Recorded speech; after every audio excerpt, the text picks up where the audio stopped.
Friends நான் இன்னொன்று சொல்கிறேன் கேட்டுங்க. இங்கே வந்து பார்த்தீங்கன்னா நம்மளோட சிம்மு வந்து இங்கே வேலை செய்யாது. நம்மளோட ப்ரீபெய்ட் சிம்மு வந்து இங்கே வேலை செய்யாது. போஸ்ட்பெய்ட் சிம்மு தான் வேலை செய்யும். ஸோ அது இங்கே வந்தோன்னே நம்ம மாற்ற முடியாதான். தமிழ்நாடு சிம்மு இங்கே மாற்ற முடியாதான். ஸோ நீங்கள் வந்து புதுசாக ஒரு சிம்மு வாங்கி தான் இங்கே யூஸ் பண்ணணும். ரொம்ப கஷ்டப்பட்டுட்டு இருக்கேன் இப்போ, அது முடியாமல் தான். ஹாய் ஹலோ கைஸ், நான் உங்கள் விஜய். இது நம்ம ஈசிஆர் விஜய் விலாக். ஸோ நம்ம வந்து டெல்லி ஃபுல்லாக சுற்றிட்டோம்.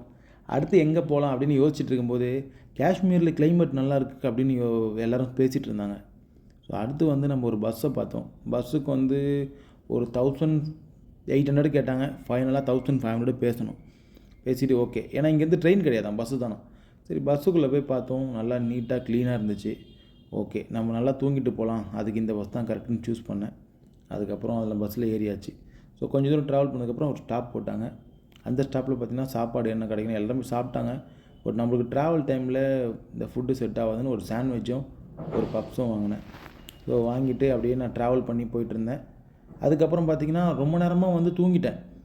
ரொம்ப நேரம் தூங்கிட்டு பஸ்ஸு ஒரே இடத்துல நின்றுட்டே இருக்குது அப்படின்னு சொல்லிட்டு பார்த்தோன்னா திடீர்னு பார்த்தோன்னா நம்ம பஸ்ஸு வந்து இறங்கி பார்த்தா பிரேக் டவுன் ஆகிடுச்சு.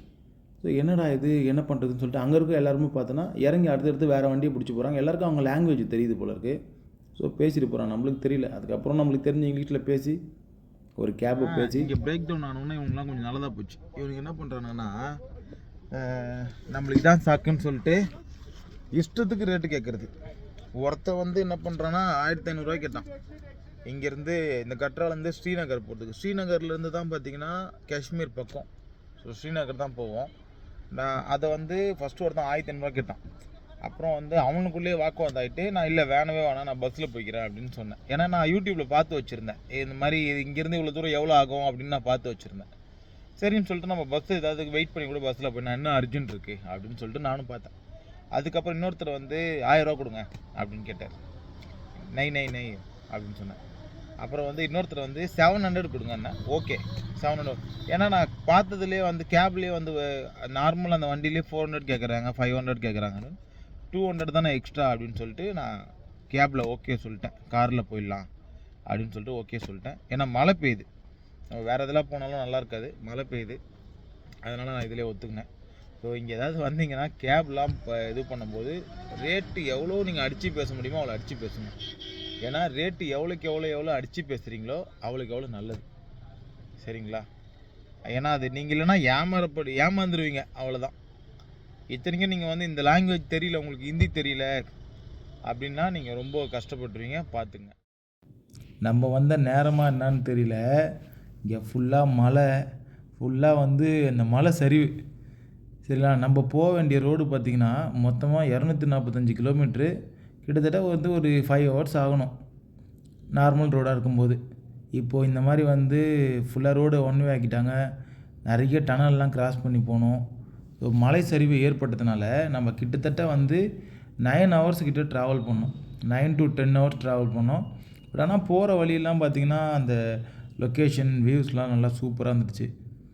அதுக்கப்புறம் அப்படியே போயிட்டே இருக்கும்போது ஒரு இடத்துல வந்து டன்னாகி நின்றாச்சு வண்டியே மூவ் ஆகலை. ஃபுல்லாக பார்த்தோன்னா ஜேசிபி வச்சு அப்போ தான் கிளியர் பண்ணி எடுத்துகிட்டு இருந்தாங்க. எல்லாத்தையும் எடுத்துகிட்டு கொஞ்சம் கொஞ்சமாக இது பண்ணாங்க. அதுக்கப்புறம் அப்படியே போயிட்டே இருந்தோம். ஒரு இடத்துல பார்த்திங்கன்னா தண்ணி ரோட்டில் பார்த்திங்கன்னா அருவி கொட்டிகிட்ருக்கு ரோட்டில். அந்த மாதிரி ஃபுல்லாக தண்ணி நிற்கிறது, ரோட்டில் அருவி கொட்டுறது, நிறைய வந்து பயங்கரமான ஒரு எக்ஸ்பீரியன்ஸ்லாம் தாண்டி தான் போனோம். நம்ம போன நேரம் அந்த மாதிரி இருந்துச்சு. அப்படியே கடந்து போய்ட்டுருக்கோம். ஒரு இடத்துல பார்த்திங்கன்னா ஒரு பெரிய பிரிட்ஜு ஒன்று இருந்திருக்கு. அந்த பிரிட்ஜை அடிச்சுட்டு வந்து ஓரமாக கிடக்குது. அதே சேம் பச்சை கலரில் பார்த்தா தெரியும் உங்களுக்கு வீடியோவில். அந்த பிரிட்ஜை வந்து அடிச்சுட்டு வந்து இந்த ஓரத்தில் கிடக்குது. அந்த அளவுக்கு அப்போ அந்த அளவு மட்டத்துக்கு தண்ணி வந்திருக்கு. ஸோ அப்போ எவ்வளோ தூரம் வந்திருக்கு பாருங்கள். இங்கே இருக்க மக்கள் வந்து மேலே இருக்கிற மக்கள் ஸ்ரீநகரில் இருக்கவங்களாம் இந்த ஒரு வழி தான் இறங்கி ஆகணும், இந்த வழி தான். அப்போ அவங்களாம் என்ன மாதிரி நிலமையில் இருந்திருப்பாங்க அந்த டைமில் பாருங்கள். எவ்வளோ இந்த ரோடு, இது ஆக்சுவலாக இது ரோடு பெரிய ரோடாக இருந்தது. பாதி வந்து சரி வந்து பாதி ரோடு அப்படியே மூடி போச்சு. இப்போ அந்த ஒரு ஒத்தடி பாதை மாதிரி தான் இருக்குது. இதில் தான் நம்ம ட்ராவல் பண்ணோம். ரொம்ப பதட்டமான சூழ்நிலை தான் ட்ராவல் பண்ணோமே. அது எப்படி இருக்குன்னு யோசிச்சு பாருங்கள். மழை பெஞ்சிட்டே இருக்குது, அங்கங்கே தண்ணி கொட்டுது, எப்போ என்ன பாறை விழுவோன்னு தெரியல. இந்த மாதிரி சூழ்நிலை தான் நம்ம வந்து ட்ராவல் பண்ணி போயிட்டுருக்கோம். கொஞ்சம் முன்னாடி அந்த இதில் இருக்கும். ஸோ அங்கே பார்த்தீங்கன்னா இங்கே சாப்பாடு நம்ம ரொட்டி மட்டும் தான் கிடைக்கும், ரொட்டி இந்த மாதிரி தான் கிடைக்கும். ஸோ செம்ம குளிர். ஜிபே எதுவுமே வேலை செய்யலை, ஒய்ஃபை அவங்கக்கிட்டே வாங்கி தான் யூஸ் பண்ணுறேன். இங்கே வந்து பார்த்திங்கன்னா ப்ரீபெய்ட் சிம் வந்து எடுக்காதான். போஸ்ட்பெய்டு மட்டும் தான் எடுக்குமா. இங்கே வரவங்க வந்து அங்கேருந்து சென்னையிலேருந்து சிம் வந்து ப்ரீபெய்ட்லேருந்து போஸ்ட்பெய்டாக மாற்றிட்டு வந்துடுங்க. இல்லைனா நீங்கள் இங்கே எதுவுமே பண்ண முடியாது. அதனால் ரொம்ப கஷ்டப்பட்டேன். நம்ம அப்படியே சாப்பிட்டு முடிச்சுட்டு கிளம்பிட்டோம். ஸோ இந்த ஒரு லொக்கேஷனை பார்க்கணும், இந்த மாதிரி ஒரு இடத்துக்கு போகணும் நிறைய பேரோட கனவாகவே இருக்கும். காஷ்மீர் போகணும், எப்படியாவது ஒரு தடவை போகணுன்னு. அந்த கனவை உங்களுக்காக நான் போய் உங்கள் கண் முன்னே கொண்டு வரேன். வீடியோவை ஃபுல்லாக பாருங்கள். இங்கே பாருங்கள் லொக்கேஷன் எந்த மாதிரி இருக்குது. ஃபுல்லாக ஃபாக்குள்ளே தான் நம்மளே ட்ராவல் பண்ணுறோம். ஸோ நம்ம அங்கேருந்து பார்த்தா நம்ம ஃபாகாக தெரியும், இங்கேருந்து போகிறோம் அந்த இடம் ஃபாகாக தெரியுது. அப்படியே ட்ராவல் பண்ணி போயிட்டே இருந்தோம். ஒரு இடத்துல போனோடனே ஃபுல்லாகவே வந்து வண்டிங்களாம் நின்றுடுச்சு. ஏன் எல்லாம் லாரி எல்லாமே நிற்குது அப்படின்னு நம்ம கேட்கும்போது, இங்கே வந்து டிராஃபிக் காரணமாக என்ன பண்ணுவாங்கன்னா, இங்கேருந்து ஸ்ரீநகர் போகிறதுக்கு ஒரு நாளும் போயிட்டு வரும்போதும் ஒரு நாளும் தான் அந்த பெரிய லாரிலாம் எடுத்துக்கிட்டோமா. ஏன்னா ரெகுலராக இப்போ கார்லாம் போகலாம். இப்போ இங்கேருந்து இன்றைக்கி வந்து இன்றைக்கி டேட்டில் இந்த லாரிங்கெலாம் ட்ராவல் பண்ணுதுன்னா, நாளைக்கு டேட்டில் இந்த லாரிங்கெலாம் வரக்கூடாது, அதுக்கு அடுத்த நாள் தான் வரணும். ஸோ அங்கே எங்கன்னா நிற்கணும். அந்த மாதிரி நிற்கிற வெஹிக்கிள் தான் இந்த வெஹிக்கிள். எல்லாமே ஓரம் கட்டி நிற்கிறாங்க. ஸோ நம்ம அதை அப்படியே தாண்டி போகணும். போயிட்டு ஃபுல்லாக பாருங்கள் என்ன மாதிரி லொக்கேஷன் இருக்குது பாருங்கள்.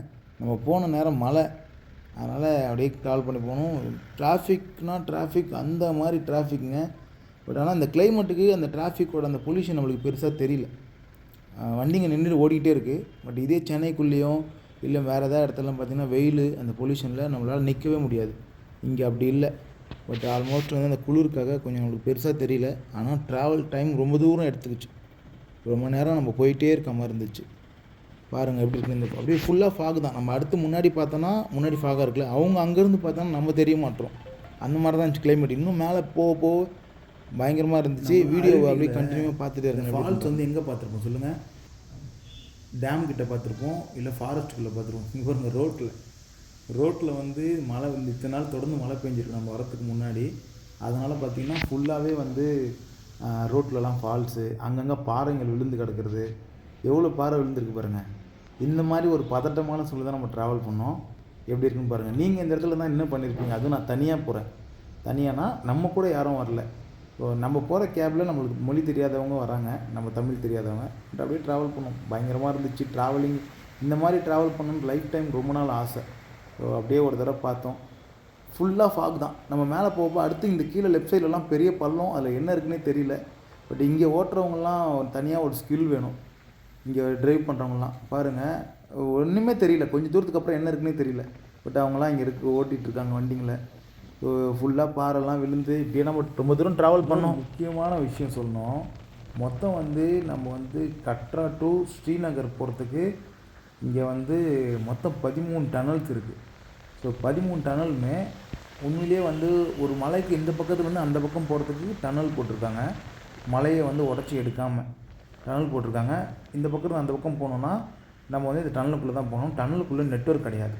ஸோ நெட்வொர்க் கிடையாதனால என்ன இருக்குன்னா, எல்லா பாயிண்ட்லேயுமே எஸ்ஓஎஸ்ன்னு சொல்லிட்டு ஒன்று வச்சுருக்காங்க. ஸோ எஸ்ஓஎஸ் அப்படின்னு என்னென்னா, உங்களுக்கு உள்ள இந்த ட்ராவல் டைமில் ஆக்சிடெண்ட்டோ இல்லை ஏதோ ஒரு சிச்சுவேஷன் ஆகிப்போச்சு அந்த மாதிரி டைமில், அப்போ நீங்கள் வந்து உங்களோட மொபைலில் இருந்தோ இல்லை எதுவுமே கால் பண்ண முடியாது. ஸோ இந்த லைட் எடுத்து பாருங்கள், எஸ்ஓஎஸில் போய்ட்டு அங்கே இருக்க எமர்ஜென்சி லைன் கால் பண்ணி இந்த மாதிரி ஒரு சிச்சுவேஷன் ஆகிடுச்சு அப்படின்னு நீங்கள் வந்து இன்ஃபார்ம் பண்ண முடியும். அதுக்காக தான் இதை கொடுத்துருக்காங்க. ஸோ நீங்கள் இந்த இடத்துல ட்ராவல் பண்ணும்போது இந்த மாதிரி ஒரு சூழ்நிலை ஆகிடுச்சுன்னா கண்டிப்பாக இதை பயன்படுத்திங்க. அதுக்காக தான் இதை நான் உங்களுக்கு கொடுக்குறேன். பாருங்கள், இந்த ரோட்டில் யாருமே இல்லை, என்ன வேணால் நடக்கலாம். ஸோ கண்ணாடிலாம் க்ளோஸ் பண்ணிவிட்டு கொஞ்சம் சேஃபாக தான் ட்ராவல் பண்ணணும் இந்த மாதிரி இடத்துல. நான் சொல்கிற சேஃப் உங்களுக்கு என்னென்னு புரியுதா? நம்ம ஆல்மோஸ்ட் வந்து காஷ்மீர் கிட்ட போயிட்டோம். ஸோ இந்த மாதிரி இடத்துல வந்து நிறைய வழிப்பறி நடக்கும். அதனால் நீங்கள் வந்து சேஃபாகவும் பாதுகாப்பாகவும் ட்ராவல் பண்ணணும்னா கண்ணாடிலாம் க்ளோஸ் பண்ணிவிட்டு இந்த மாதிரி வந்து ட்ராவல் பண்ணுங்கள். ஸோ கொஞ்சம் பதட்டமான சூழ்நிலை தான் இருக்கும். பட் நீங்கள் வந்து எல்லாத்துக்கும் ரெடியாக தான் போகணும் இந்த மாதிரி ட்ராவல் பண்ணும்போது. அப்படியே நீங்கள் கடந்து ட்ராவல் பண்ணிகிட்டே போங்க. ஸோ எதுக்கண்டியும் பயப்பட வேணாம். நம்ம வந்து இதெல்லாம் பயந்துனா நம்ம இவ்வளோ தூரம் ட்ராவலே பண்ணியிருக்க மாட்டோம். ஸோ எந்த ஒரு பயமும் இல்லாமல் தான் போயிட்டுருந்தோம். இதெல்லாம் தாண்டி போனதுக்கப்புறம் ரொம்ப அழகான இடங்களை பார்த்தோம். ஸோ இங்கே பாருங்கள், உங்கள் கண்ணுக்கு தெரியுதா என்னன்னு தெரியல, அந்த பனிமலை நம்ம வந்து இது வரைக்கும் படத்துலையோ இமேஜ்லேயும் பார்த்துருப்போம். பனிமலை, இந்த மலை வந்து பார்த்திங்கன்னா ஐஸ் கட்டி மலை. உங்கள் கண்ணுக்கு தெரியுதான்னு தெரியல. ஸோ எனக்கு ஆல்மோஸ்ட் நல்லாவே தெரிஞ்சுது. நான் அப்படியே பார்த்து ரசிச்சுக்கிட்டே போனேன். அப்படியே கடந்து போயிட்டே இருக்கும்போது ஒரு ஏரியாவில் மட்டும் பார்த்திங்கன்னா ஃபுல்லாகவே வந்து வீட்டு மேலே வந்து உட்டுங்களாம் அடுக்கி வச்சுருந்தாங்க. அது என்னென்னு வந்து டிரைவர்கிட்ட கேட்கும்போது அவர் சொன்னார், இது வந்து வுட்டு கிடையாதுப்பா, பேட்டுங்க. இந்தியா ஃபுல்லாக இங்கேருந்து தான் பேட் எல்லாமே போகுது அப்படின்னு சொன்னார். ஏன்னா விளையாடாதீங்கண்ணா அப்படின்னு சொல்லும்போது, உண்மையாக தான்ப்பா, இது எல்லாமே வந்து பேட்டுங்க. நிறைய பிளேயர்ஸ் வந்து இங்கேருந்து தான் பேட் சப்ளைவே நிறைய பிளேயர்ஸுக்கு போகுது, நிறைய இடத்துக்கு போகுது அப்படின்னு சொன்னார். ஸோ அதுக்கப்புறம் ஒரு இடம் கிராஸ் ஆகிட்டு போயிட்டு இருக்கும்போது, ஆனால் இந்த ரோடு வந்து ஏர்போர்ட் மாதிரி இருக்கு, ஆனால் சூப்பராக போட்டிருக்காங்கன்னும் அவர் சொன்னார், இது ஏர்போர்ட் மாதிரில ஏர்போர்ட்டே தான். இது வந்து பிரச்சனை டைமில், போர் நடக்கிற டைமில் பார்த்திங்கன்னா இந்த ரோடை வந்து ஜெட் ஃப்ளைட், தாக்குதல் நடத்துகிற ஜெட் ஃப்ளைட் பார்த்திங்கன்னா டேக் ஆஃப் பண்ணுறதுக்கும் லேண்டிங் பண்ணுறதுக்கும் யூஸ் பண்ணியிருப்பாங்க. இது ஆல்மோஸ்ட் வந்து அந்த டைமில் ஒரு ஏர்போர்ட் தான் அப்படின்னாரு. நான் நம்பலை. ஸோ அவர் இது தான் சொன்னார். நம்ம வந்து இப்போ எங்கே இருக்கோம் அப்படின்னு பார்த்தீங்கன்னா, புல்வாமா தாக்குதல் நடந்துச்சுல்ல, அந்த இடத்துக்கிட்ட தான் இருக்கோம். அதுக்கப்புறம் நம்ம அதை கடந்து போயிட்டோம். நம்ம போக வேண்டிய இடத்துல ஸ்ரீநகரில் போய் இறங்கிட்டோம். இறங்கினதுக்கப்புறம் இப்போ ஃபஸ்ட்டு வேலை நம்ம ஒரு சிம் வாங்கணும். நம்ம சிம் இல்லாமல் ரொம்ப கஷ்டப்பட்டுட்ருக்கோம். அந்த சிம் வாங்குறதுக்காக தேடி நடந்து போயிட்டுருக்கோம். அதுக்கப்புறம் நம்ம பயங்கரமாக நம்ம எதிர்பார்த்த அந்த ஸ்னோ இருக்கிற இடத்துக்கு நம்ம போகிறோம். ஸ்னோ இருக்கிற இடத்துக்கு பேர் இப்போ குளுமருக்கு போனால் தான் நம்ம அதெல்லாம் போயிட்டு பார்க்க முடியும், நம்ம எதிர்பார்த்ததை. ஸோ இப்போ வந்து உங்கள்கிட்ட முக்கியமான ஒரு விஷயம் சொல்லணும்னா, நம்ம தமிழ்நாட்டில் இருக்கிற ப்ரீபெய்ட் சிம் வந்து இங்கே காஷ்மீரில் வேலை செய்யாதான். ஸோ அதனால் நீங்கள் இங்கே வந்தோன்னு மாற்றணும் அப்படின்னா இங்கே வந்து மாற்ற முடியாது. நீங்கள் அங்கேருந்தே மாற்றிட்டு வரணும். இல்லைனா போஸ்ட்பெய்ட் சிம்மாக இருந்தால் இங்கே நீங்கள் யூஸ் பண்ணிக்கலாம். நானே வந்துட்டு ரொம்ப கஷ்டப்பட்டேன். எங்கேயும் ஜிபே பண்ண முடியாமல், எதுவுமே பண்ண முடியாமல், சிம்மு கடை எங்கேன்னு தெரியாமல் தேடி அலைகிறேன். ஸோ இப்போ நம்ம ஃபஸ்ட்டு போய் ஒரு சிம்மு வாங்கணும். ஏன் அப்படின்னா, நான் இது வரைக்கும் எந்த யூடியூபரும் சொன்னது கிடையாது இந்த மாதிரி வந்து இங்கே வந்துட்டால் நீங்கள் உங்கள் சிம்மு வேலை செய்யாதுன்னு. அப்புறம் ஃபைனலாக ஒரு சிம்மு கடையை கண்டுபிடிச்சிட்டேன். போய் உள்ளே போய் கேட்டேன். அவர் வந்து ஃபஸ்ட்டு வந்து 600 சொன்னார். வேணான்னு சொன்னேன். அதுக்கப்புறம் 400 அப்படின்னு பேசி 400க்கு வாங்கிட்டேன். வாங்கிட்டு இப்போ நம்ம ரூம் போய் பார்க்கணும். ரூம் வந்து நம்ம யார்ட்டையும் பேசி வச்சிடல. ஸோ அப்படியே ரேண்டமாக போயிட்டு செக் பண்ணுவோம். செக் பண்ணி ரூம் கிடச்சிதுன்னா ரூமில் ஸ்டே பண்ணுவோம் அப்படின்னு நடந்து போயிட்டுருந்தேன். இங்கே பாருங்கள், போட் ஹவுஸ் இருக்குதுன்னு நினைக்கிறேன். இங்கே ஃபுல்லாக ரிவர் இருக்குது, தண்ணிலாம் இருக்குது. ஸோ ஃபுல்லாக இங்கே போட் ஹவுஸ் இருக்குதுன்னு நினைக்கிறேன். நம்ம அப்படியே ஒரு ஸ்நாக்ஸ் கடையை பார்த்தோம். போயிட்டு ரொம்ப பசிக்குதுன்னு சொல்லிட்டு அந்த கடையில் போய் என்ன இருக்குதுன்னு கேட்டோம். நம்ம கேட்குறது அவங்களுக்கு புரியல. என்னடா பண்ணுறது, சரி ஓகே ரூம் ஃபஸ்ட்டு தேடுவோம் அப்படின்னு சொல்லிட்டு ரூமை தேடி போனோம். அப்போ திடீர்னு ஒருத்தர் வந்தார். ரூம் வேணுமா அப்படின்னு கேட்டார். ஆமாம் அப்படின்னு. வாங்க கம்மி பட்ஜெட்டில் ரூம் இருக்குது அப்படின்னாரு. ஓகே அப்படின்னு அவர் கூட நம்ம ட்ராவல் பண்ணோம். அவரோட வண்டியில் கூப்பிட்டு போனார். 1000 ரூபாய்க்கு நல்ல ஒர்த்துள்ள ஒரு ரூம் கேட்டார். இங்கே வந்து ஸ்ரீநகரில் உங்களுக்கு ஏசியெல்லாம் தேவைப்படாது, ஹீட்ரு தான் தேவைப்படும். ஹீட்ரு ஒர்க்கிங் ரூம் ஒன்று கொடுத்தாரு. நெக்ஸ்ட்டு நம்ம வந்து ஃப்ரெஷ்அப் ஆகிட்டு அடுத்து எங்கே போகிறோம், என்ன பண்ண போகிறோன்றதை அடுத்த வீடியோவில் பாருங்கள். இந்த வீடியோ உங்களுக்கு பிடிச்சிருந்தா லைக் பண்ணுங்கள், ஷேர் பண்ணுங்கள், சப்ஸ்கிரைப் பண்ணுங்கள். மறக்காமல் உங்கள் ஃப்ரெண்ட்ஸுங்களாம் யாரெல்லாம் ட்ராவல் பண்ணணும்னு நினைக்கிறாங்களோ அவங்க எல்லாருக்கும் ஷேர் பண்ணுங்கள். உண்மையிலேயே ட்ராவலிங் வந்து ஒரு சந்தோஷமான அனுபவத்தை கொடுத்தது. உங்கள் கண் முன்னே நீங்களும் பார்த்துருப்பீங்க. தேங்க்யூ.